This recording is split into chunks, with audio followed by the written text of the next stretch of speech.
Hello student, how are you? Hope all are well. তো প্রতিদিনের মতো আজকেও তোমাদের জন্য একটি ইম্পর্টেন্ট কোশ্চেন নিয়ে হাজির হয়েছি। তো আজকে ভোট সংক্রান্ত একটি গুরুত্বপূর্ণ অঙ্ক আমরা শিখব।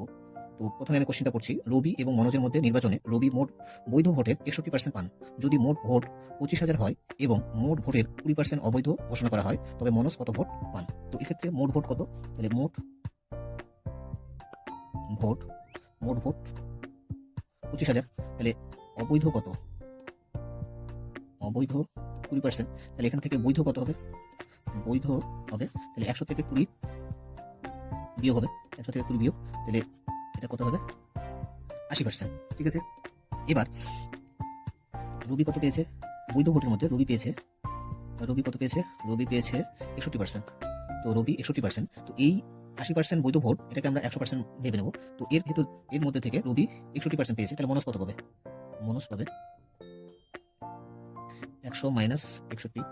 তো এটা কত হবে? 39%। তো এবার মনোজ পায়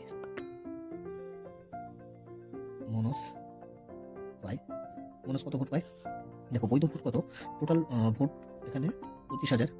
25,000-এর মধ্যে 20% অবৈধ, বৈধ 80%, তাহলে ইন্টু 80/100। এই ভোটের মধ্যে মনোজ পেয়েছে কত? 39%।